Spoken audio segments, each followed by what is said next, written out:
Time is the only commodity that cannot be made up, made back, made up. Hmm. Time is gone, is gone. Yeah. Money can be, you can always find another way of making money, but time not. So why did you start the podcast other than as a way out to have more time with your family? There, not that piece of it, that the That idea. actually wasn't even the reason. That wasn't even the reason. It's just that because I've been podcasting so long, I have 450 episodes. It would be nice to be able to turn this into something that I could monetize. Really, it was because I had trouble making my way through my day efficiently. So seeing 25 to 30 patients a day, every day, I had trouble communicating in ways that the patients were found satisfactory and were also efficient. And I knew that there were people out there that were experts in communication, but they weren't focusing their lens on physicians. They were talking about sales, closing sales, making deals, or leadership, or a lot of them dating.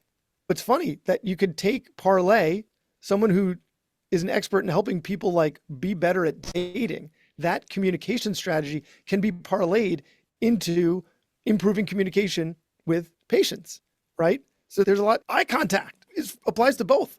So that's why I created the podcast, because I wanted to take these experts and focus their lens on the doctor-patient communication. But you can't just create a podcast out of nowhere. Like I couldn't invite these ultimately strangers onto a show that didn't exist. So I had to create a show first. So what I did is I reached out to my immediate network, who, being physicians, we have a network that are experts in lots of stuff, whether they're our friends from college or high school or med school or residency, but we've got lots of experts in our Rolodex. And so I reached out to some of my friends who were experts, and I did an episode on advocacy, one about common misconceptions about the Affordable Care Act. I had a gastroenterologist just telling us what she wished everybody knew about gastroenterology. We did a medical device. I have a friend who's developing 3D printing for medical devices. So we had an episode on medical device development. And so I created the show first, and the topics exploded from there. And so the tagline is everything we should have been learning while we were memorizing Krebs cycle. But a lot of it I ended up taking back to communication. And so I have a lot on communication, whether that's nonverbal cues or persuasion or how to get someone to like you. You're someone who wrote a book, How to Make People Like You in 90 Seconds or Less. And so we took his expertise and focused it, because we don't have a lot of time with our patients. So how do we make this communication satisfactory to the patient and yet still efficient? So every time I do the interview, it's through the lens of efficiency also, because the reality of the situation is we have finite time. So we need to use that time methodically. And so the big misconception in our business is that in order to improve your patient satisfaction scores, you need to spend more time with the patient. And that is not true.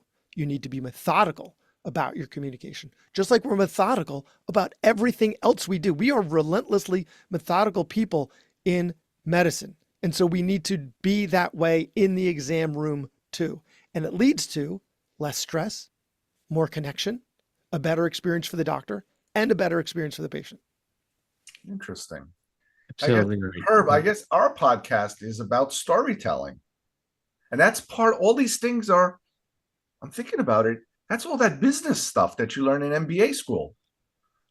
Eye contact, communication, storytelling. I have an episode on storytelling.